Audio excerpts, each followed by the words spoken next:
పెద్ద ప్రిన్సెస్. ఇప్పుడు నువ్వు ఒక అంబాసిడర్ కార్ కొనడానికి వెళ్ళావు. పక్కనే ఒక బెంచ్ ఉంది. నువ్వేం కొంటావు? నువ్వు పోర్టబుల్ టీవీ కొనడానికి వెళ్ళావు. ఆ పక్కన ఒక పెద్ద ప్లాస్మా. ప్లాస్మా టీవీ ఉంది. నువ్వేం కొంటావు? అక్క అంబాసిడర్, నేను బెంజు, అది పోర్టబుల్.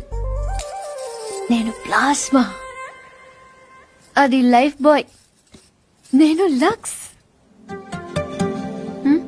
అందుకే నా అందం దానికి ప్రాబ్లం కాకూడదని ఇలా వచ్చాను.